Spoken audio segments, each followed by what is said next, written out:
ఈ మాటలను మీతో నేను పంచుకుంటాను. ఉన్నటువంటి సమయంలో వాస్తవానికి కొంచెం ఆలస్యంగా ఆరంభించినప్పటికీ వాక్య సమయంలోనే మనం ఉన్నాం. ఎగ్జాక్ట్లీగా వాక్య సమయంలోనే ఉన్నాం. మనం 11:30కి వాక్యంలోకి వెళ్తాం. 12:20 వరకు దేవుని వాక్యాన్ని మనం ధ్యానం చేస్తాం.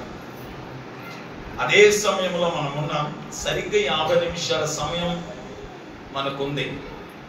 ఈ 50 నిమిషాల సమయంలో కొన్ని శ్రేష్టమైన విలువైన సంగతులను మనం ధ్యానం చేద్దాం.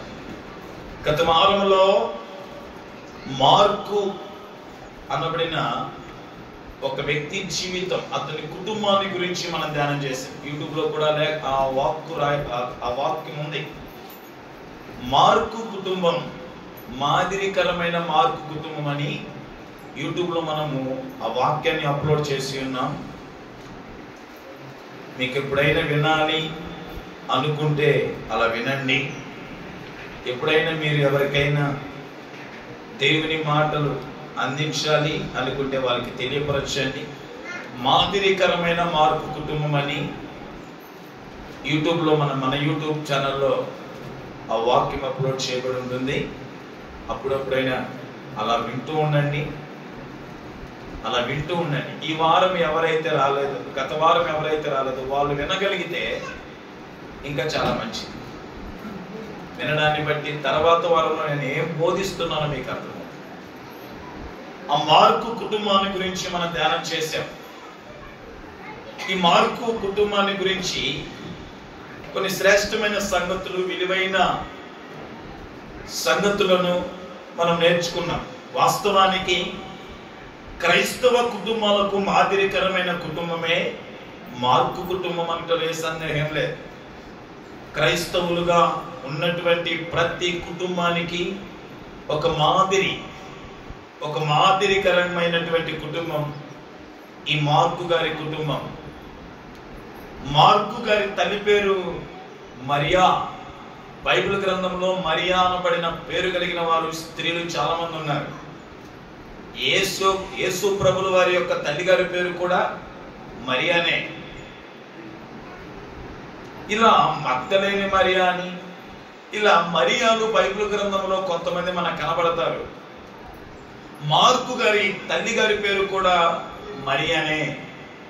ఈ మార్కు గారి యొక్క నివాస గృహం ఎక్కడుండేది అంటే యెరూషలేము పట్టణంలో వీరి నివాస గృహం ఉండేది. ఏ పట్టణం అది? యెరూషలేము పట్టణంలో మార్కు గారి యొక్క నివాస గృహం ఉండేది. మార్కు గారి యొక్క తండ్రి పేరు బైబిల్ గ్రంథంలో రాయబడలేదు. తల్లి గారి పేరు మాత్రమే బైబిల్ గ్రంథంలో రాయబడి ఉంది. తల్లి గారు యూదురాలని మనకు తెలుస్తుంది. తండ్రి గారు, వాస్తవానికి నేను కొన్ని పుస్తకాలు చదివినప్పుడు తండ్రి గారు రోమియుడు అని, తల్లి యూదురాలని, వారు వేరే ప్రాంతంలో నివాసం చేయించుండేవారని, తండ్రి చనిపోయిన తదనంతరం యెరూషలేము ప్రాంతానికి వచ్చి అక్కడ వాళ్ళు స్థిరపడినట్టు నేను పుస్తకాల్లో చదివాను. కనుక తండ్రి రోమియుడైనప్పటికీ తండ్రి మరణించాడు. ఆ తదనంతరం తల్లి అయిన మరియా మార్కు గారిని వెంట పెట్టుకొని యెరూషలేములో ఒక సొంత నివాస గృహాన్ని నిర్మించుకొని వారి కుటుంబాన్ని, వారి జీవనాన్ని ముందుకు కొనసాగించుకుంటుండేవాళ్ళు. సంపన్న కుటుంబం. యెరూషలేము ప్రాంతంలోనే, యూదులలోనే కొంత సంపన్నం కలిగిన కుటుంబం ఈ మార్కు గారి కుటుంబం. పేదరికంతో కూడిన కుటుంబం, ఆర్థిక ఇబ్బందులతో కూడిన కుటుంబం కాదు, కానీ కొంత సంపన్న కుటుంబంగా, సమృద్ధి కలిగినటువంటి కుటుంబంగా మార్కు గారి కుటుంబం మనకు కనబడుతుంది. ఈ మార్కు గారికి సొంత బంధువు ఒక ఆయన ఉన్నాడు. ఆయన పేరు బర్నబా. మార్కు గారికి మేనల్లుడు అవుతాడు. రెఫరెన్స్ కూడా మనకు కొలస్సీ పత్రిక 4:10 మనకు కనబడుతుంది. తీయదు. మేనల్లుడు, బర్నబాకు మేనల్లుడు. ఎవరయ్యా ఈ బర్నబా అంటే? ఆదిమ సంఘములో ఒక బలమైన మిషనరీ. ఆదిమ సంఘములో ఒక ఉన్నతమైన మిషనరీగా మనకి బర్నబా కనబడతాడు. అపోస్తుడైన పౌలును చేరదీసింది బర్నబానే. తన ఆస్తి అంతా మీ అపోస్తుల పాదాల చెంత పెట్టి విస్తారమైన పరిచర్య చేయమని చెప్పినవాడి బర్నబానే. ఇలాంటి బర్నబా గారు మార్కు గారు, ఇలాంటి బర్నబా గారికి మార్కు గారు మేనల్లుడు అవుతారు. మీకు ఇన్ఫర్మేషన్ కొరకు ఈ మాటలు చెప్తున్నాను. మార్కు గారిని ఆత్మీయతలోకి నడిపించిన వ్యక్తి మాత్రం పేతురు. మనకు ఆలేఖనాలు ఆ పేతురు గారు, మొదటి పేతురు 5:13 వచనంలో నా కుమారుడు అంటాడు. తీయొద్దు, జస్ట్ చెప్తున్నాను, ఇన్ఫర్మేషన్ కోసం ఇస్తున్నాను ఇవన్నీ. నా కుమారుడు అంటే పేతురు గారు మార్కు గారిని ఆత్మీయతలోనికి నడిపించిన వ్యక్తిగా మనకు కనబడతాడు. ఈ మార్కు గారు యేసుక్రీస్తు ప్రభుల వారిని కూడా వెంబడించిన వాడు, అనుసరించిన వాడు, శిష్యులలో ఒక్కడు కానే కాదు. అర్థమైందా? యేసు ప్రభువుని అనుసరించిన వాడిలో ఒకడు ఈ మార్కు గారు. బర్నబా గారికి మేనల్లుడు ఈ మార్కు గారు. ఈ మార్కు గారి తల్లి పేరు మరియా. ఈ మార్కు గారి నివాస గృహం యెరూషలేము ప్రాంతంలో, యెరూషలేము పట్టణంలో ఉన్నది. మార్కు గారు సంపన్న కుటుంబంలోనే జన్మించినవాడు. తల్లి యూదురాలు, తండ్రి రోమ ప్రాంతానికి చెందినవాడు. ఇది మార్కు గారిని గురించి ఉన్నటువంటి కొంత ఇన్ఫర్మేషన్. మార్కు కుటుంబాన్ని గురించి మనం ధ్యానం చేశాం. మార్కు కుటుంబంలో నేటి మన క్రైస్తవ కుటుంబాలకు మాదిరికరమైన కుటుంబం మార్కు గారి కుటుంబం అన్నారు. మార్కు గారి కుటుంబంలో ఉన్నటువంటి మంచి గుణగణాలు, మంచి లక్షణాలు ఏంటి? మొదటిది చెప్పగలుగుతారా? ప్రార్థనా పరులైనటువంటి కుటుంబం మార్కు గారి కుటుంబం. ప్రార్థన పరులైనటువంటి కుటుంబం. మనకు లేఖనాలు కూడా గత వారంలో మనం గమనించాం. ప్రార్థన పరులైనటువంటి కుటుంబంలో జన్మించిన వాడు, ప్రార్థన పరులైనటువంటి కుటుంబమే మార్కు గారి కుటుంబం. గత వారంలో మీ అందరికీ నేను ఒక పిలుపునిచ్చాను. ఇంకా ఏ కుటుంబాల్లోనైనా కుటుంబ ప్రార్థనలు జరగకుంటే, కుటుంబ ప్రార్థన పట్ల నిర్లక్ష్యం కలిగి ఉన్నవారుంటే ఇకనైనా కుటుంబ ప్రార్థనలకు పెద్దపీట వేయండి. కుటుంబాలలో కుటుంబ ప్రార్థనలు జరిగించండి. వ్యర్థమైన ముచ్చట్లను ప్రక్కన పెట్టి కుటుంబ ప్రార్థనలను జరిగించండి. సమయానుకూలంగా సరిగ్గా ఒక 7 గంటల నుంచి 8 వరకైనా, 8 నుంచి 9 వరకైనా నిశ్చయముగా కుటుంబ ప్రార్థనలు కొనసాగించండి అని గొప్ప పిలుపునిచ్చాను మీకు. ఎంతమంది, ఎన్ని కుటుంబాలలో ఈ వారమంతా ప్రార్థనలు జరిగాయి? సీరియస్గా అడుగుతున్నాను, మీ కుడి హస్తాన్ని తినిపించండి. ఈ వారం అంతా మా కుటుంబాలలో కుటుంబ ప్రార్థన జరిగాయి. మీ పిలుపును బట్టి, ఈ వాక్యానికి మేము లోబడి మా కుటుంబాలలో కుటుంబ ప్రార్థనలు జరిగాయి అన్నాడు. మీ కుడి హస్తాన్ని అలా ఎత్తి చూపించండి. సీరియస్. Okay, done. మిగతా కుటుంబాలలో కూడా కుటుంబ ప్రార్థన జరగాలని నేను ఆశపడుతున్నాను. మీ కుటుంబాలలో కుటుంబ ప్రార్థన జరిగేంత వరకు నేను కుటుంబాల గురించి వాక్యం చెప్పడం మానను, జరగాలి. ఎందుకంటే కుటుంబ ప్రార్థన లేకపోతే చాలా నష్టాలు జరుగుతున్నాయి. కుటుంబాల్లో అసమాధానం, కుటుంబాలలో అనారోగ్యం, కుటుంబ ఎదుగుదలకు, కుటుంబ అభివృద్ధికి, కుటుంబ చేతుల కష్టార్జితం అనుభవించలేకపోవడానికి, కుటుంబంలో పిల్లలు తప్పుటడుగులు, తప్పుదారులు తీసుకోవడానికి, పిల్లలకు కూడా ఆధ్యాత్మికంగా ఎదగకపోవడానికి, వీటన్నిటి గల కారణం కుటుంబ ప్రార్థన లేకపోవడం.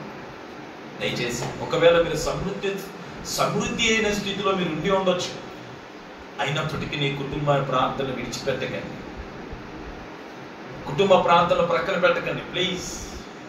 2 కానీ 3 కానీ 4 కానీ సమకూర్చబడండి. కుటుంబంలో 7 గంటలకు అయ్యేసరికి అలా అందరూ సమకూర్చబడి ఒక అర్ధగంట సేపు, నేనే మిమ్మల్ని గంటల తరబడి కుటుంబ ప్రార్థన చేయమని చెప్పట్లేదు. అలా చేయగలిగితే దేవుడికి స్తోత్రం. ఒక అర్ధగంట సేపు ఒక పాట పాడండి, ఒక అధ్యాయాన్ని ధ్యానం చేయండి, చదవండి. అలా ఎవరో ఒకరు ప్రార్థించండి. ఫస్ట్ పిల్లలకి ఇవ్వండి అవకాశం. ఒక 10 నిమిషాలు, ఒక 2-3 నిమిషాలు ప్రార్థన చేయడానికి. వాళ్ళు ప్రార్థన చేసిన తదనంతరం మీరు ఒక 10 నిమిషాలు, ఒక 15 నిమిషాలు ప్రార్థించండి. మన సామర్థ్యం, మీ సామర్థ్యత కొలది. తద్వారా కుటుంబాలు ఆశీర్వాదకరంగా ఉంటాయి, కుటుంబాలు దీవెనకరంగా ఉంటాయి, కుటుంబాలు అభివృద్ధి బాటలో నడుస్తాయి, కుటుంబాలు వర్ధిల్లుతాయి, కుటుంబాలను యవన బిడ్డలు సరైన మార్గంలో నడవడానికి వీలవుతుంది. నేను ఒక మాట చెప్పనా, మీరు కుటుంబ ప్రార్థనలో మీ యవన బిడ్డల కొరకు ప్రార్థించడం ప్రారంభించండి. మీ యవన బిడ్డలు ఎక్కడ తప్పుటడిగేస్తున్నా అది పబ్లిక్ కాక మునిపే, అది దూరాన స్థితికి వెళ్ళక మునిపే దేవుడు నీకు హెచ్చరికలోకి తీసుకొస్తాడు,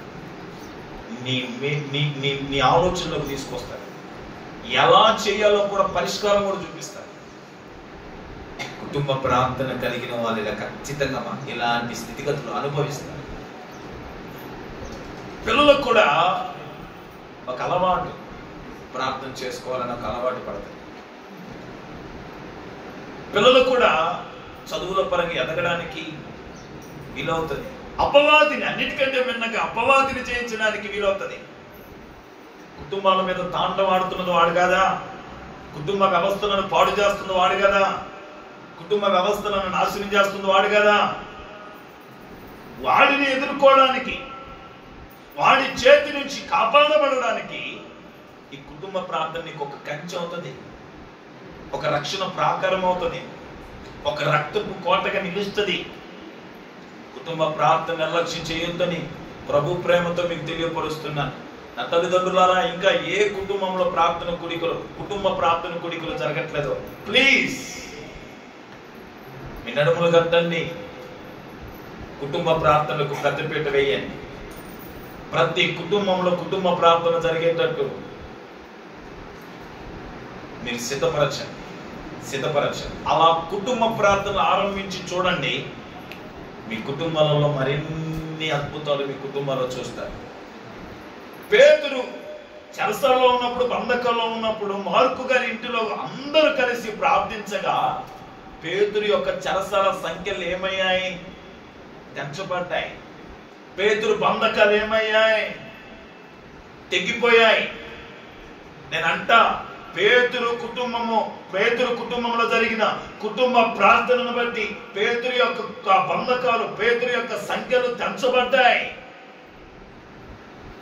నీ కుటుంబ యజమానుడు ఒక బంధకాల్లో, ఒక సంఖ్యలలో ఉన్నట్లయితే నీ కుటుంబ ప్రార్థనను బట్టి ఆ కుటుంబ యజమానుడి యొక్క బంధకాల సంఖ్య నుంచి తెగిపోవచ్చు.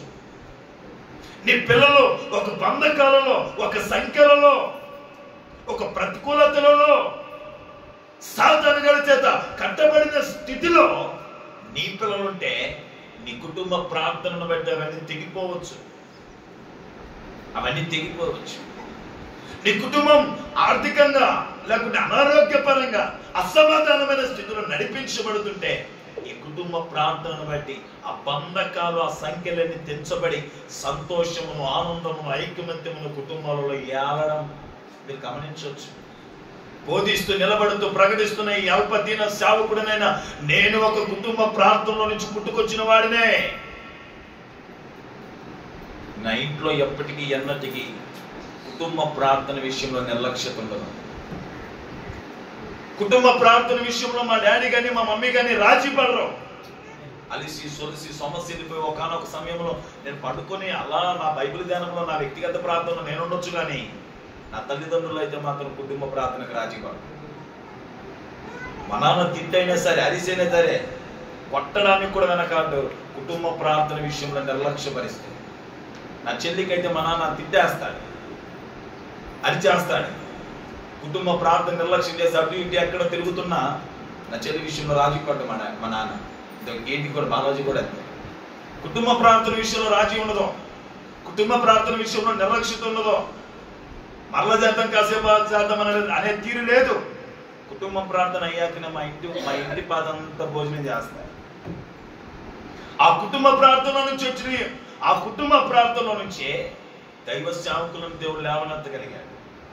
నా ప్రియులారా, నా దేవుని జనమా, నేటికి మా కుటుంబంలో ఎంతో కొంత సమాధానాన్ని, నెమ్మదిని, ఆనందమును, ప్రతికూల పరిస్థితులు కూడా ఎదుర్కొని ముందుకు సాగగలుగుతున్నామంటే కుటుంబంలో జరుగుతున్నటువంటి కుటుంబ ప్రార్థన. మాకు ఎదురయ్యే ప్రతి సమస్యకు మేము పోరాడేది ఎక్కడో చెప్పనా? కుటుంబ ప్రార్థనలో పోరాడతాం. నిజమేది.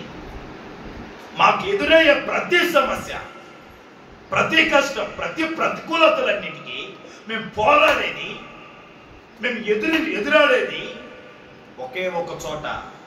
అది కుటుంబ ప్రార్థనలో పోరాడతాం. ఎవరికి వాళ్ళంగా కుటుంబ ప్రార్థనలో పోరాడతాం. నిజం. ఆ సేవా జీవితంలో ఎదురైన ప్రతి ప్రతికూల పరిస్థితి అన్నిటిని కొరకు కూడా మేము కుటుంబ ప్రార్థనలో పోరాడిన వాళ్ళమే. కుటుంబ ప్రార్థనలో పోరాడి పోరాడి పోరాడి అక్కడ ప్రార్థన చేస్తే ప్రభు మాకు ఇక్కడ విజయాన్ని ఇస్తున్నాడు. అక్కడ ప్రార్థన చేస్తే మా జీవిత యాత్రలో విజయాన్ని చూస్తున్నాం, కార్యాలు సఫలపరచబడడం చూస్తున్నాం. కారణం కుటుంబ ప్రార్థన. ఇంతటి అపురూపమైన, ఇంతటి శ్రేష్టమైన, ఎంత విలువైన, ఇంతటి ఉన్నతమైన, ఇంతటి శ్రేయస్కరమైన ఆ కుటుంబ ప్రార్థన నిర్లక్ష్యం చేయడానికి నీ మనసు ఎలా ఒప్పుకుంటుంది? ఎలా నిర్లక్ష్యం చేయగలుగుతున్నావు? శ్రేష్టమైనది, ఉన్నతమైనది, దీవెనకరమైనది, ఆశీర్వాదకరమైనది, మేలైనది ఇంత గొప్ప కుటుంబ ప్రార్థనను నిర్లక్ష్యం చేస్తున్నావంటే నీ కుటుంబాన్ని నువ్వు నిర్లక్ష్యం చేసుకుంటున్నట్టు కాదా?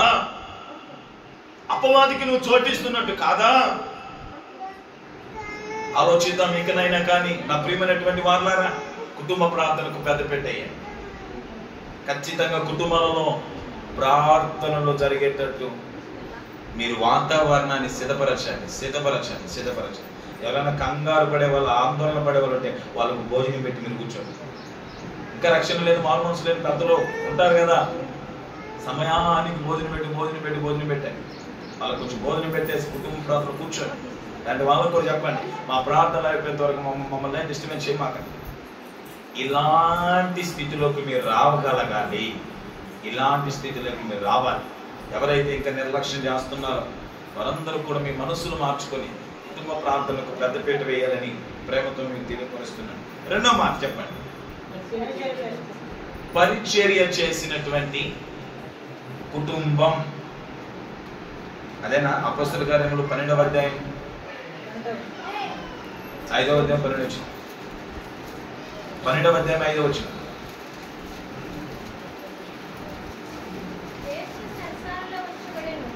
ఓకే.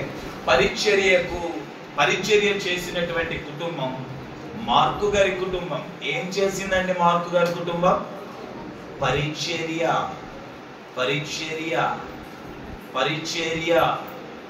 పరిచర్య పట్ల ఆసక్తి కలిగిన కుటుంబం అండి మార్కు గారి కుటుంబం. అందుకే క్రైస్తవులకు మాదిరికరమైన కుటుంబమే మార్కు గారి కుటుంబం. పరిచర్య పట్ల బహు ఆసక్తి కలిగిన కుటుంబం మార్కు గారి కుటుంబం. మన కుటుంబాలు కూడా పరిచర్యకు చేయడానికి ఇష్టపడాలని ప్రేమతో మీకు పిలిపిస్తున్నాను. వాస్తవానికి మార్కు గారి కుటుంబంలో ఎంతో మంది కూడుకుంటున్నప్పటికీ వాళ్ళందరికీ పరిచర్య చేసేది ఎవరో? మార్కు గారి తల్లి, వారి కుటుంబ సభ్యులే. పరిచర్యకు వెనకడుగు వేయని కుటుంబం అండి. పరిచర్య పట్ల నిర్లక్ష్యం పెట్టని కుటుంబం. పరిచర్య పట్ల అమితమైన ఆసక్తి కలిగిన కుటుంబం మార్కు గారి కుటుంబం. మన కుటుంబాలు పరిచర్యకు సహకరించేవిగా ఉండాలి. పరిచర్య చేయగలిగినవిగా మన కుటుంబాలు ఉండాలని ప్రభువైన యేసుక్రీస్తు నామములో మీకు తెలియపరుస్తున్నాను. ఇంకా నీ కుటుంబం పరిచర్య పట్ల నిర్లక్ష్యం, మేమే ఎందుకు చేయాలి, చేయవలసిన వాళ్ళు చాలా మంది ఉన్నారులే, వాళ్ళు ఏదో వాళ్ళు చేస్తారని ఆలోచన కలిగి ఉంటున్నామేమో. పరిచర్యకు పిలిచిన, పరిచర్యకు ఆహ్వానించిన మేము కాకపోతే ఇంకెవరో ఒకరు చేస్తారులే, మేమును మా కుటుంబమును పరిచర్యకు చేయడానికి ఇష్టపడమని వారిగా ఉంటున్నారేమో. అలాంటి వారు ఎవరైనా ఉంటే మీ మనస్సులో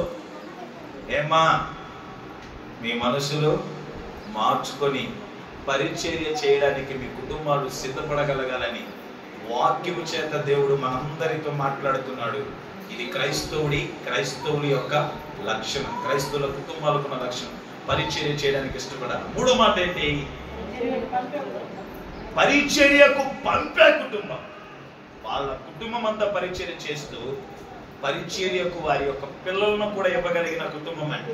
మార్కు గారిని పరిచర్యకి ఇచ్చింది ఆ మార్కు తల్లి, నేను ఒక్కదాన్నేరా అయ్యా, నువ్వు పరిచర్య పోతే నా బ్రతికేంటరా అయ్యా అనలేదు. నీ తండ్రి కూడా లేడు, నేను ఒక్కదాన్నే, నువ్వు కూడా పరిచర్యకి వెళ్ళిపోతే నా పరిస్థితి ఏంటి? నువ్వు కూడా ఆ పరిచర్యని అన్నేమిటి అలా తిరుగుతా ఉంటే ఎట్లా కుదురుతుంది? ఆశ్చర్యమేమిటి ఎప్పుడు 24 గంటలు ఎలా అవుతుంది? పరిచర్య అట్లా వెళ్ళకరా, నేను ఒక్కనే కాస్తాను అనుకోవచ్చు. కాదు, అట్లా కాదు, నువ్వు పరిచర్యకు వెళ్ళు అని ప్రోత్సహించిన కుటుంబం మార్కు గారి కుటుంబం. మన పిల్లల్ని పరిచర్యకి ఏం చేయాలా? ప్రోత్సహించాలా, సేవకు అప్పగించమని చెప్పట్లా. ఇస్తే దేవుడికి స్తోత్రం. సేవ కొరకు మీ పిల్లల్ని ఎవరైనా ఇస్తే దేవుడికి స్తోత్రం. ఇవ్వమని నేను పిలుపునిస్తాను. లేదా కనీసం మీ పిల్లల చేత పరిచర్య చేయించడానికైనా వారిని గురికొల్పండి, వారిని ప్రోత్సహించాలి, వారిని బలపరచాలని ప్రేమతో మీ అందరికీ తెలియపరుస్తూ ఉన్నాను. ఇది మార్కు కుటుంబంలో ఉన్నటువంటి మంచి గుణగణ లక్షణం. ఇకపోతే మార్కు జీవితాన్ని గురించి ఆలోచిద్దాం.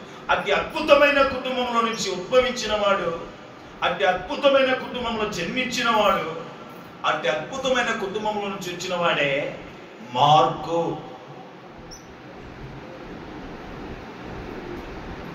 ఈ మార్కు గారి జీవితాన్ని కూడా మనం ఆలోచించేద్దాం. గత వారంలో ఒక మాట చెప్పాను మీకు. మార్కు జీవితంలో నుంచి ఒక మాట చెప్పాను. ఎలాంటి వాడు మార్కు? ఎలాంటి వాడు మార్కు చెప్పండి. అపోస్తుల కార్యాలు 13వ అధ్యాయం 13వ వచనం ప్రకారం,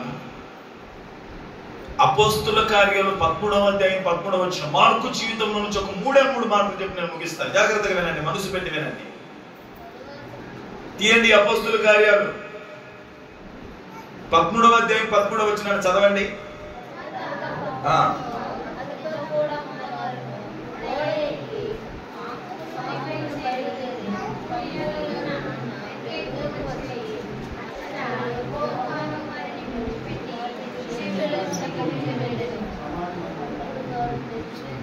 అక్కడ మార్కు బర్నబాను పౌలుని విడిచిపెట్టి ఎక్కడికి వెళ్ళిపోయాడంట? యెరూషలేముకు వెళ్ళిపోయాడు. అపోస్తుడైన పౌలు బర్నబా తమ మిషనరీ యాత్రకు ప్రారంభిస్తున్నప్పుడు, ఎన్నో మిషనరీ యాత్ర అది రాసుకోలేదా మీరు చెప్తున్నప్పుడు?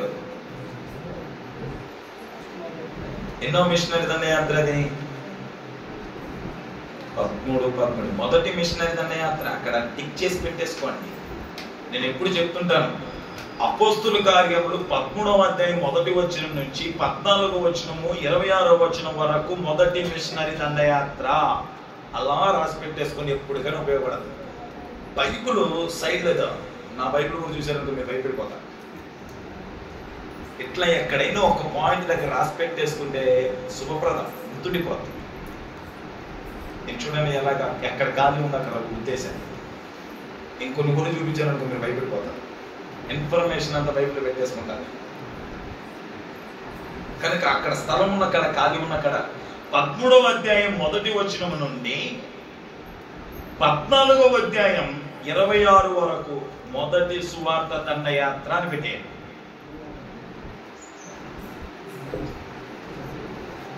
మరలా ఇంకోటి, రెండో సువార్త దండయాత్ర ఎప్పుడు జరిగిందో కూడా చెప్తాను, అది కూడా రాసుకోండి. రాసుకునే వాళ్ళు ఉంటే రాసుకోండి. 15వ అధ్యాయం 40వ వచనం నుండి 18వ అధ్యాయం 22 వరకు ఇది రెండవ సువార్త దండయాత్ర. మీ దగ్గర పెన్నులు లేవని నేను ఎరుగుదును,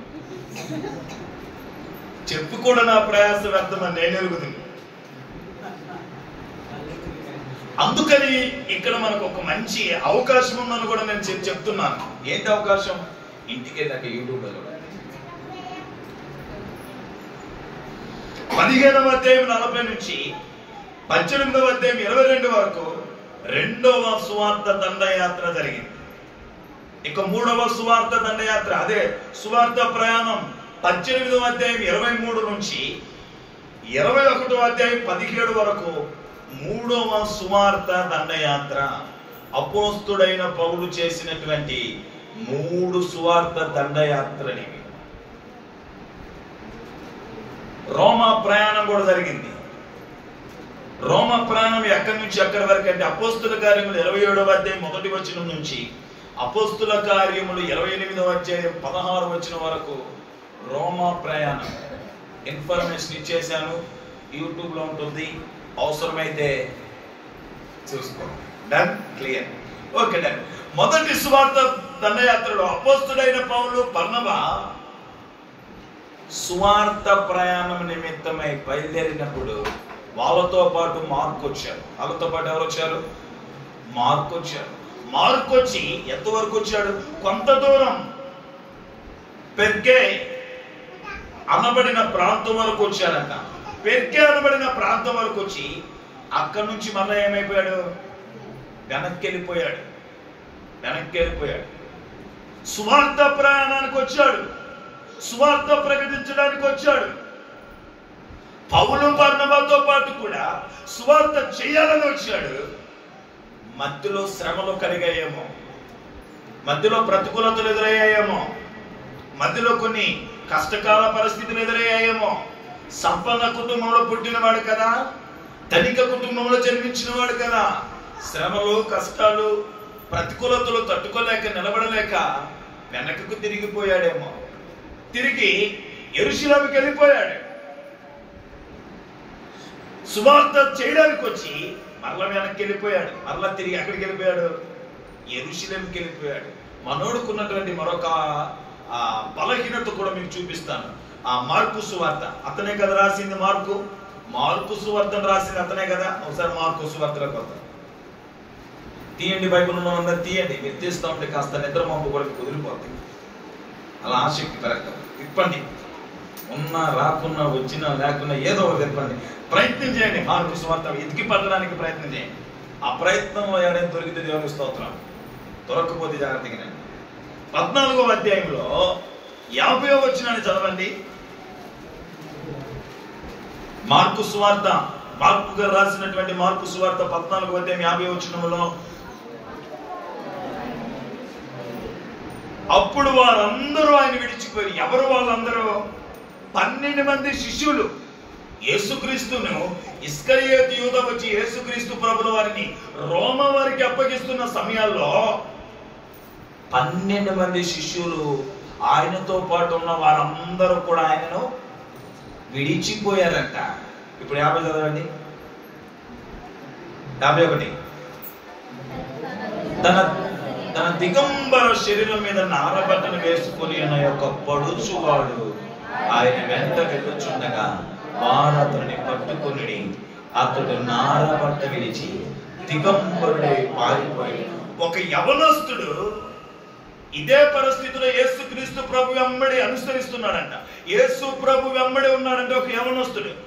ఎప్పుడైతే ఈ రోమా సైన్యం వచ్చి యేసు ప్రభుల వారిని పట్టుకున్నారో, ఈ యవనస్తుని కూడా అలా ఒక చెయ్యి ఆ యవనస్తుని మీద వేయగానే తన బట్టలు కూడా సైతం చింపేసుకొని వదిలేసుకొని ఏమయ్యాడంట? పారిపోయాడు. ఆ యవనస్తుడు ఎవరో కాదు, మార్కు గారని కొంతమంది అభిప్రాయం, కొంతమంది కాదు చాలా మంది అభిప్రాయం ఏంటంటే ఆ పారిపోయిన యవనస్తుడు ఎవడో కాదు, మార్కు గారే. ఆ రెడీ మార్కుకి పారిపోయే అలవాటు ఉంది. అందుకనే అపోస్తుల కార్యాలు 13వ అధ్యాయం 13వ వచనంలో బర్నబాతో పౌలుతో సువార్త దండయాత్రకు వచ్చి అక్కడ శ్రమలు రాగానే అక్కడి నుంచి ఏమైపోయాడు? మరలా యెరూషలేము పారిపోయాడు. మనోడి స్థితి అది.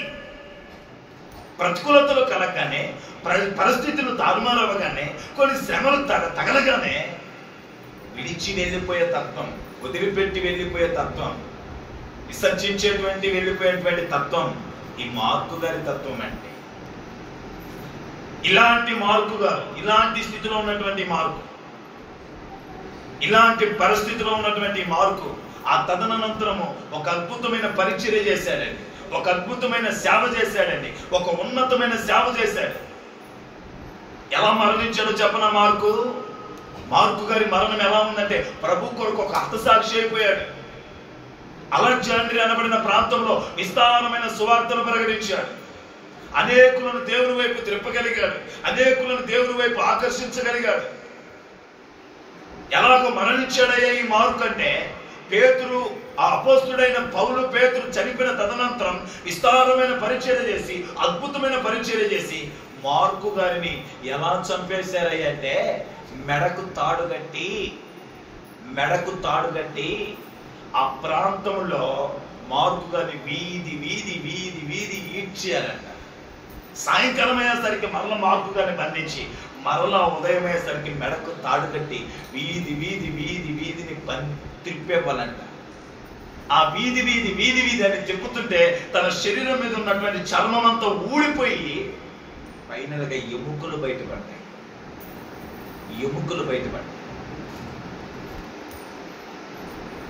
ఆ వీధులంతా కూడా రక్తసిక్తమైపోయింది.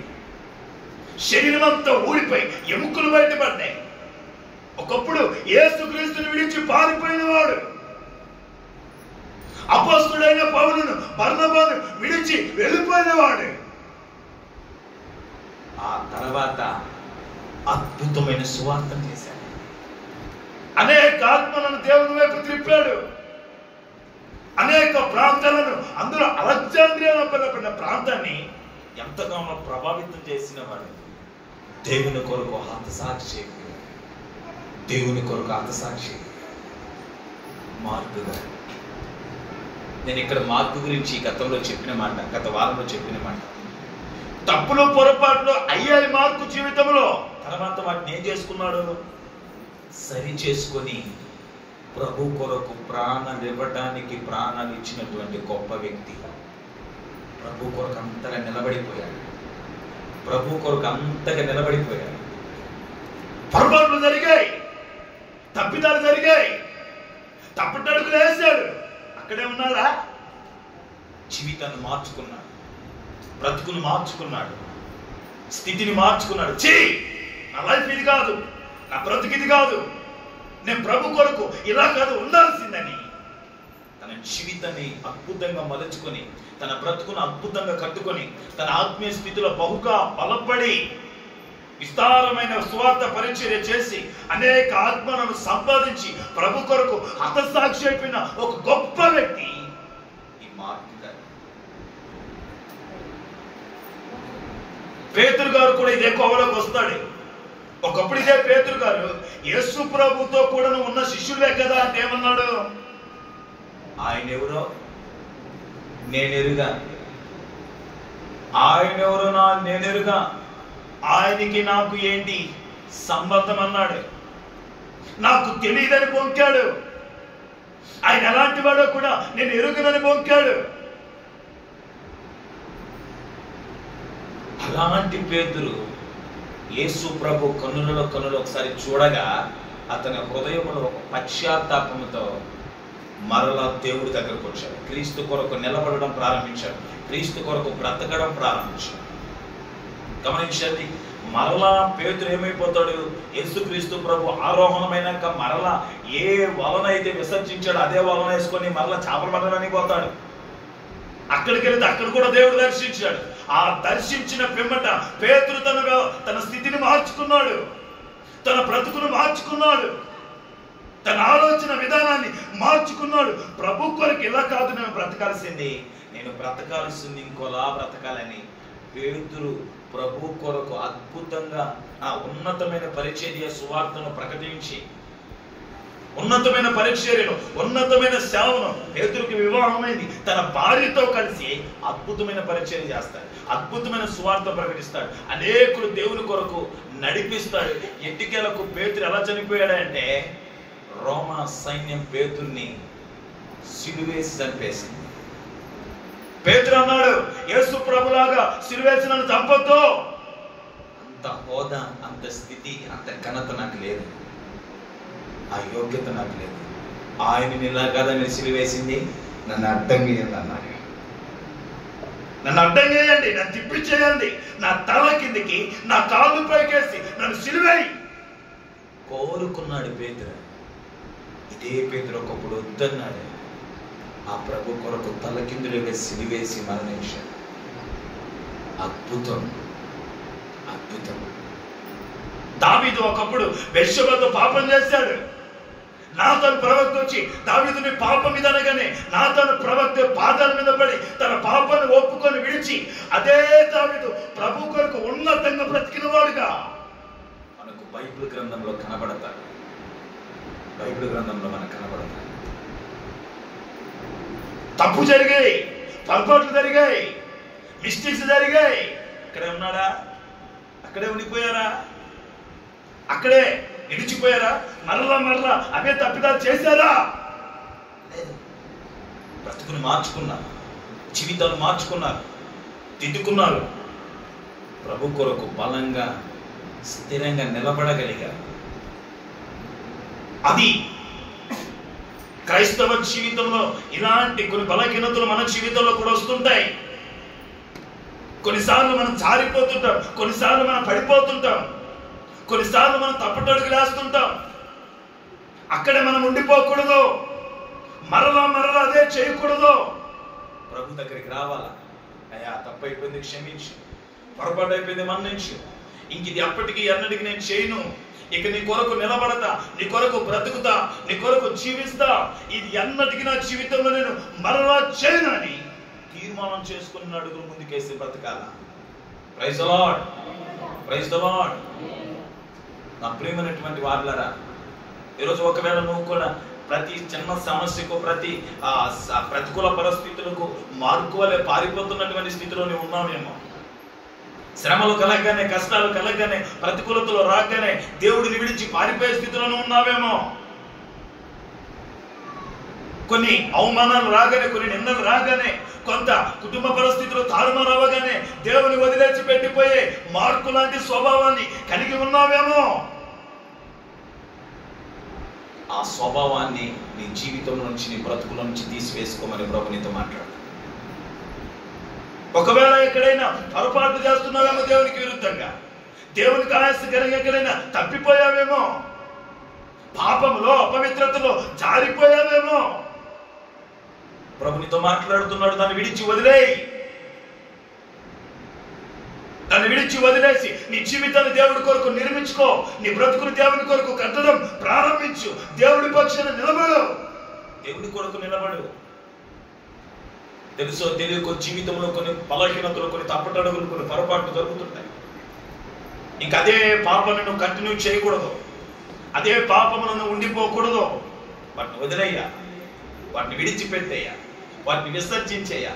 వాటిని విసర్జించి వదిలేసి ఇంకెప్పటికీ ఈ పాపం నేను చేయను ప్రభు అని ఒక గొప్ప తీర్మానం చేసుకొని మరలా ఆ పాపం జోలికి వెళ్ళకుండా ప్రభు కొరకు బ్రతకగలగాల. గట్టిగా చెప్పండి, కొట్టి ప్రభు నిలబడతాం. గట్టిగా నా ప్రియమైనటువంటి వాళ్ళరా, ఈ మాటలు వింటున్న నా దైవజనమా, ఇక నేను ఆలోచించాను. ఏమైనా పొరపాట్లు దేవునికి విరుద్ధంగా, వ్యతిరేకంగా, ఆయాసకరంగా జరుగుతున్నాయి, మళ్ళీ చేయొద్దు అని ఒకసారి తెలుసో తెలియకో చేసేసావు. ప్రభు నీతో మాట్లాడినప్పుడు ఇంక వాటిని చేయకూడదు. నీ జీవితాన్ని సరి చేసుకొని, నీ జీవితాన్ని తిట్టుకొని, నీ జీవితాన్ని కట్టుకొని ప్రభు కొరకు నిలబడడం నేర్చుకో. ప్రభువులో ముందుకు సాగడం నేర్చుకో. అదే పాపంలో ఉంటూ మరలా అదే పాపాన్ని కొనసాగిస్తూ అదే పాపంలో బ్రతకడం దేవునికి ఇష్టమైంది కాదు. సొలొమోను పాపం చేసినప్పుడు దేవుడు 2 మార్లు హెచ్చరించాడు. ఏ సొలొమోన్, నీ బ్రతుకు బాగాలేదు, కాస్త మార్చుకోయా అన్నాడు. మనోడు వినలా. మళ్ళా 2వ సారి కూడా పాపం చేశాడు. మళ్ళా 2వ సార్లు పాపం చేసినప్పుడు దేవుడు మళ్ళా హెచ్చరించాడు. అయ్యా సొలొమోనా, నీ బ్రతుకును మార్చుకోవయ్యా కాస్త అన్నాడు. మనోడు పెడ చెవులు పెట్టాడు. ఇంకెంత కాదయ్యా నీకు, ఇంక నువ్వు వినేటట్లేవు కానీ నీకు పడితే దెబ్బలు పడాల్సిందే కదని చెప్పి అప్పుడు వేశాడు. అప్పుడు దాకా సమాధానకరంగా, నిమ్మలంగా, ప్రశాంతంగా ఉన్నటువంటి రాజ్యం ఒక్కసారిగా అతలాకుతలమైపోయి సొలొమోను మీదకి యుద్ధాలు, అసమాధానమే రావడం ప్రారంభమైంది. రాజ్యం అప్పుడు దాకా నిమ్మలంగా, సమాధానంగా ఉన్నది. మనోడు దేవుడి మాట వినుంటే బాగుండేది, విని బ్రతుకుని బాగు చేసుకుని బాగుండేది. మనోడు వినకుండా దేవుని మాట నిర్లక్ష్యం పెట్టి పక్కన పెట్టడాన్ని బట్టి మరలా సొలొమోను స్థితిగతి మారిపోయింది. అసమాధానంతో నింపబడిపోయింది, నెమ్మది లేకుండా పోయేసింది. తగాదాలు ఎక్కువైపోయాయి, గొడవలు ఎక్కువైపోయాయి, యుద్ధాలు ఎక్కువైపోయాయి. శత్రు సమూహం సొలొమోను రాజ్యం మీద పడడం అధికమైపోయింది. ఎట్టికెళ్ళకు దేవుడు, ఇక నువ్వు నా మాట వెళ్ళదు కనుక నీ చేతిలో రాజ్యం ఉండడం కూడా మంచిది కాదు, లాగేశాడు. కయ్యూను, ఎక్కడ నీ తమ్ముడయ్యా అంటే, నా తమ్ముడు ఎవడు నేను ఎరుగా అంటాడు. ఎక్కడ నీ తమ్ముడు? నేను ఎరుగా. ఏ కయ్యూన్, ఏంది తమ్ముడు అంటే, ఆడికి నేనేమన్నా కాపులదారునే, ఆడికి నేను ఏమైనా భద్రత కల్పించేవాడినా, నేను ఏమైనా సెక్యూరిటీనా? ఆడు ఎక్కడున్నాడో ఏమైపోయాడో తెలియదు. ఏ కయోన్, నీ తమ్ముడి యొక్క రక్తం భూమి మీద నుంచి నాకు మొరపెడుతుంది, అది నాకు వినబడుతుంది. ఏది నీ తమ్ముడు? తలదించుకున్నాడు కయ్యను, తలదించుకున్నాడు కయ్యను. ఏ కయోన్, తలదించుకోవాల్సిన అవసరం నీకేంటి? నీ తప్పు ఏంటని, నీ తమ్ముడు ఏంటని అడిగినప్పుడే అయ్యో తెలుసో తెలుగు నా జీవితంలో పొరపాటు అయిపోయింది, తప్పుడు అడిగేశాను, తప్పుడు నిర్ణయాన్ని తీసుకున్నాను, నా చేతులారా నా తమ్ముడు చంపిన మూర్ఖుణ్ణి, క్రూరుణ్ణి నేనే. పశ్చాత్తాపడితే బాగుండేదేమో. ఆడెక్కడున్నాడో నాకు తెలియదన్నాడు, ఆడు నేను ఎరగలేదన్నాడు, ఆడు ఆచూకి నేను ఏమన్నాడు కాపలదారిని అన్నాడు. శపించి పడేశాడు కయ్యని, శపించి పడేశాడు. పశ్చాత్తాపం లేదు. తప్పు చేసినప్పుడు ఆ తప్పును ఒప్పుకొని జీవితాన్ని బాగు చేసుకోవడానికి దేవుడు అవకాశం ఇస్తే దుర్వినియోగపరుచుకున్నాడు కయ్యను. ఏం కాజీ, ఆడికి వెళ్ళొస్తున్నావు ఏంటో నాయన, ఆడికి వెళ్ళొస్తున్నావు అన్నాడు ఎలీషా. గెహాజీ అన్నాడు, నీ దాసుని నేను ఎక్కడికి వెళ్తాను నిన్ను విడిచి? నీ దాసునైన నేనెక్కడికి వెళ్తానయ్యా నిన్ను విడిచి? గెహాజీ, ఆడికి వెళ్ళొస్తున్నావు ఏంటి కదా, ఎక్కడికి వెళ్ళావు అడిగితే, నీ దాసుని నిన్ను విడిచి నేను ఎక్కడికి వెళ్తా? నా మనసు నీతో కూడా రాలేదా? నా మనసు నీతో కూడా రాలేదా? గెహాజీ పరిస్థితి ఏంటి చెప్పండి? గుండె జారిపోయి ఉంటుంది, చెమట్లు పట్టుంటాయి మనోడికి, హార్ట్ బీట్ ఎంత కొట్టుకొని ఉంటుంది, 100 మీద కొట్టుకొని, రక్త ప్రసరణ హెవీ అయిపోయి ఉంటుంది. నా మనస్సు కూడా నీతో కూడా రాలేదా? ఇది సమయమా అవన్నీ దొంగలించుకోవడానికి, అవన్నీ కూర్చుకోవడానికి? ఇది సమయమా? నీవు నీ కుటుంబం అంతా కుష్టుతో అనుభవించండి. ఇంకా నీ నీ నీ జాతిలో ఎవడు పుట్టినా అది బతకంతే. శాపం, శాపం. తప్పైపోయిందయ్యా, నా పిల్లలకి ఏదో అవసరం ఉంటే కొంచెం తీసుకొచ్చుకోవడానికి వెళ్తామని వెళ్ళా, పశ్చాత్తాపం లేదు, తప్పును ఒప్పుకొని జీవితాన్ని మార్చుకుందామని ఆలోచన లేదు. ఆకాను పరిస్థితి కూడా ఇదే. యెహోషువ చీట్లు వేసేంత వరకు మనోడు బయటికి రాలా. హాయి పట్టణంలో ఏది ముట్టదురయ్యా అంటే మనోడు కాస్త ఇంపుగా తనకు అవసరమైనటువంటిని చేకూర్చుకొని దాచిపెట్టుకొని ఎగబెట్టుకొని ఇశ్రాయేలు సమాజమంతటిని యెహోషువ ఎవర్రా చేసింది, ఎవర్రా మీ వల్ల మాకు ఓటమి వచ్చింది, మీరు బయటికి రండి అంటే ఎవడు రావట్లా. ఇంతకాలంలో మీకు చీట్లేశారు, చీట్లేస్తే ఆకాను పేరు వచ్చింది. ఏ ఆకాన్, ఏం చేశావు? నేనయ్యా దొంగలించి దాచిపెట్టా. ముందే ఇది వరకే నేను అడిగినప్పుడు ఒప్పుకొనుంటే, ఒప్పుకోరా. అకోరు లోయలేసి కుటుంబాన్ని అంతా చావగొట్టాను, రాళ్లతో కూడా చంపేశాను ఆకాను కుటుంబం. జీవితంలో తప్పులు జరుగుతుంటాయి క్రైస్తవ జనమా, పొరపాట్లు జరుగుతుంటాయి, తప్పుడడుగులు పడుతుంటాయి, ఎక్కడో దిక్క జారిపోతుంటాం, ఎక్కడో దిక్క పడిపోతుంటాం. కృప కలిగిన దేవుడు, దయ కలిగిన దేవుడు, ప్రేమ కలిగిన దేవుడు తన సేవకులను నిలబెట్టుకొని ఆ తప్పటలను, ఆ లోపాలను, మనం ఎక్కడైతే జారిపోయామో, ఎక్కడైతే పడిపోయామో, ఎక్కడైతే తప్పుటడుగు వేసామో దానిని బట్టి దేవుడు హెచ్చరిస్తుంటాడు. ఎందుకు? మేలు కోరి నిన్ను క్షమించి మన్నించి మరలా నిన్ను దీవించాలని. మనము ఆ మాటలు విని సరి చేసుకోకుండా, ఆ మాటలు విని తిట్టుకోకుండా, ఆ మాటలు విని జీవితాన్ని బాగు చేసుకొని కట్టుకోకుండా, ఆ మాటలను ప్రక్కన పెట్టి పెడచెట్టు పెట్టి ఆ మూర్ఖంగా ముందుకెళితే నష్టపోతాం, కష్టపడాల్సి వస్తుంది, ఇబ్బందులు పడాల్సి వస్తుంది. నిన్ను బట్టి నీ కుటుంబం కూడా నా పతనం అవ్వాల్సి వస్తుంది.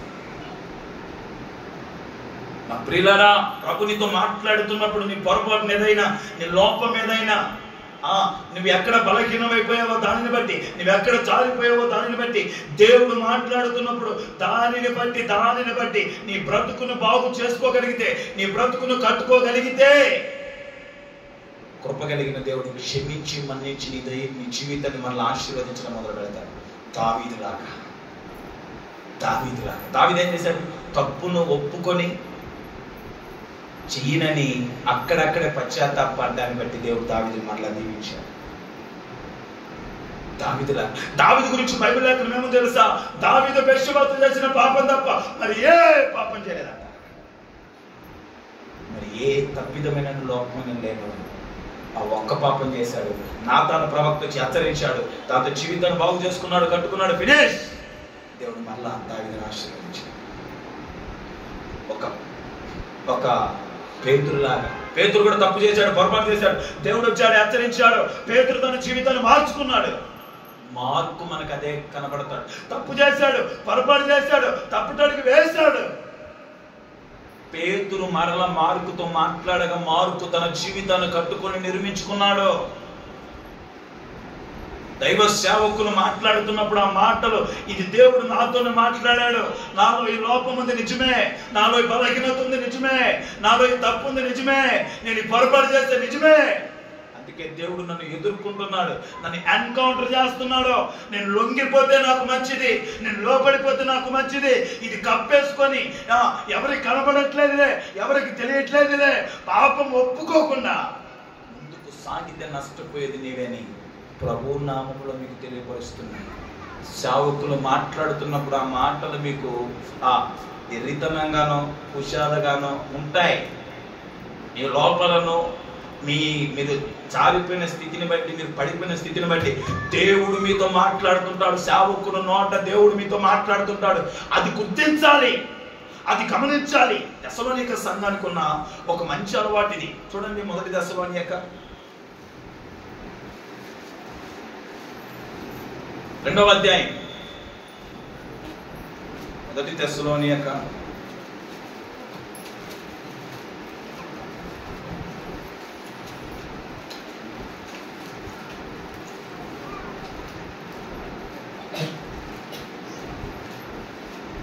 13వ వచనం. మొదటి దశలోనిక 2వ అధ్యాయం 13వ వచనం చదవండి.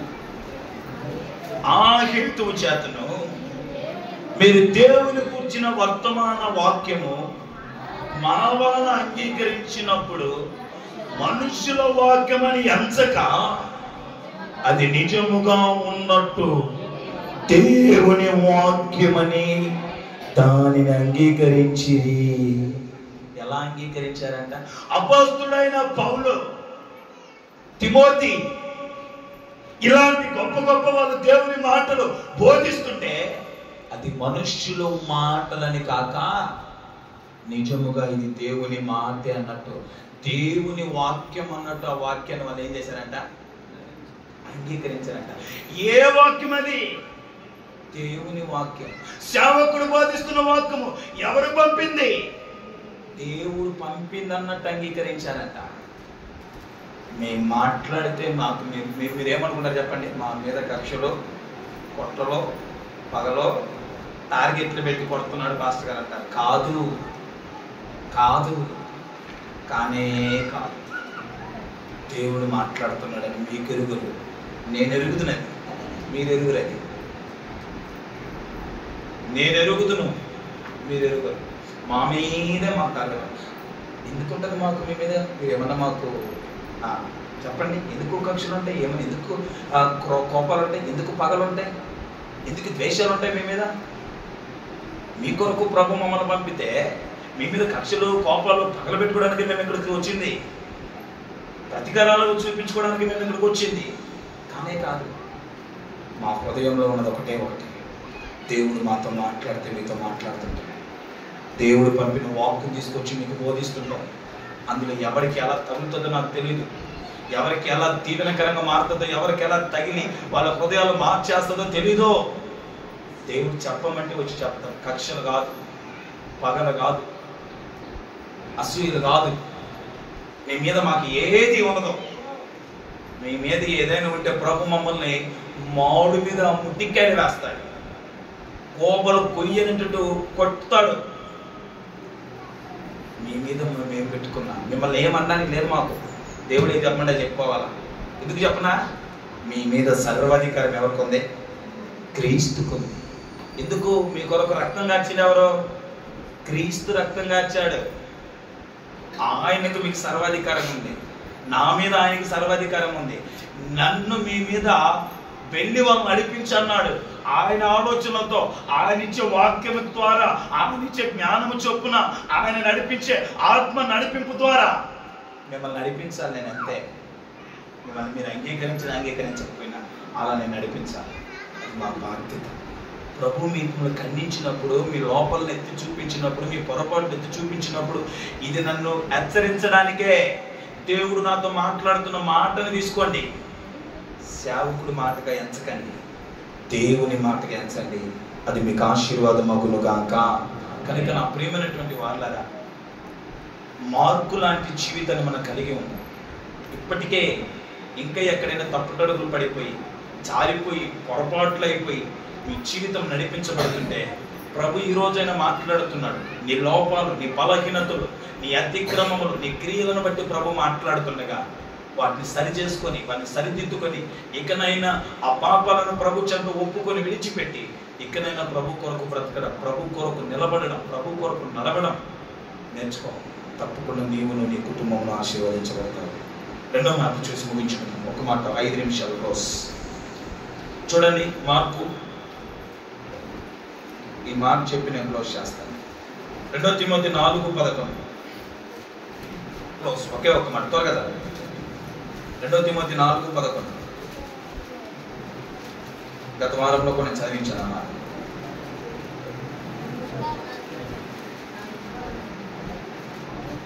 ఏందో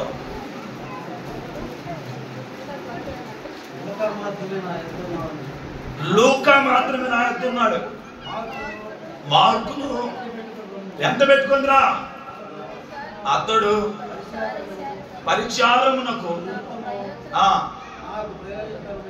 నాకు ప్రయోజనకరమైన వాడు. మార్కును గురించి నాయకుడైన మాట అపోస్తలుడైన పౌలు అంటాడు, తిమోతి వృద్ధాప్యదశలో నేనున్నా, నువ్వు వస్తూ మార్కును వెంటేసుకునిరా. నాకు పరిచర్య చేయడానికి అతడు నాకు ప్రయోజకుడు. ఒకప్పుడు ఇదే మార్కును గురించి పౌలేమన్నాడు నేను చెప్పాను. ఇతను నాకు వద్దంటే మొదటి సువార్త దండయాత్రలో ఇతని హ్యాండ్ ఇచ్చాడా? హ్యాండ్ ఇవ్వడాన్ని బట్టి మరలా రెండో సువార్త దండయాత్రలో ఏమన్నాడు? నేను కూడా వస్తానన్నాడా? ఇప్పుడు దానికి పౌలేమన్నాడు? అవసరమే లేదు. బర్నబాకి మార్కుకి, క్షమించండి, బర్నబాకి పౌలుకి వాగ్వాదం జరగడానికి కారణం ఎవరో? మార్కే. ఎందుకో మొదటిసారి వచ్చావు, మధ్యలో వెళ్ళిపోయావు, రెండోసారి మరలా వస్తానన్నప్పుడు పౌలేమన్నాడు? అవసరం లేదురయ్యా అన్నాడు. బర్నబా ఏమన్నాడు? కాదు రావాల్సింది అన్నాడు. పౌలు అన్నాడు కాదు నువ్వు అవసరమే లేదా, ఆ మార్కు వస్తే నేను రానన్నాడు. దానికి బర్నబా ఏంటాడు? అయితే సరేలే నేను మార్కు వెళ్ళిపోతాం కానీ అన్నాడు. పౌలు ఏమన్నాడు? వెళ్ళిపో, నేను శీలను తీసుకొచ్చి నేను శీల వెళ్తామని. పౌలు శీల రెండో సువార్త దండయాత్ర కొనసాగిస్తాడు. ఇప్పుడు అదే పౌలు మార్కుని గురించి అంటాడు, అతడు నాకు ప్రయోజకుడు. అప్పుడు నాకు అవసరం లేని వాడు, ఇప్పుడు నాకు ఎలాంటి వాడు? ప్రయోజకుడు. ఒకప్పుడు నాకు నిష్ప్రయోజకుడు, ఒకప్పుడు నేనే వద్దన్నా, ఒకప్పుడు నేనే ప్రక్కన పెట్టా, ఇప్పుడు నాకు అతడు ప్రయోజకుడు. కొలస్సీ పత్రిక 4వ అధ్యాయంలో కూడా అంటాడు.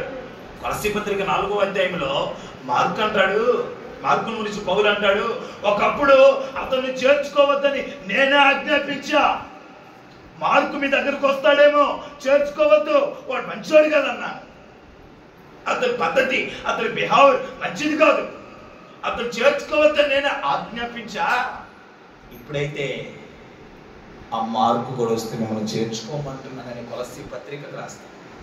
అతను మీ వద్దకు రాదలిచాడు, వస్తే తప్పకుండా మార్కును చేర్చుకోండి. ఒకప్పుడు ఇదే మార్కు నిష్ప్రయోజకుడుగా ఉన్నాడు, ఇప్పుడు ఇదే మార్కు ఎలా ఉన్నాడు?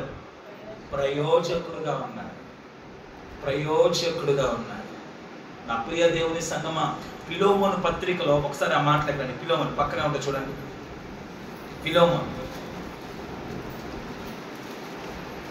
ఫిలోమోను పత్రిక ఒకే ఒక్క అధ్యాయం ఉంటుంది. మొదటి అధ్యాయం.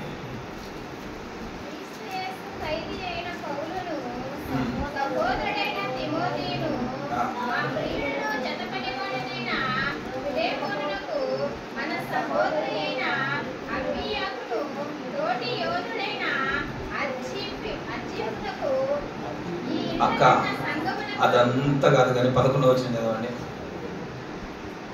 11 అతడు మునుపు నిష్ప్రయోజకుడే గాని ఇప్పుడు నీకును నాకును ప్రయోజనకరమైన వాడు.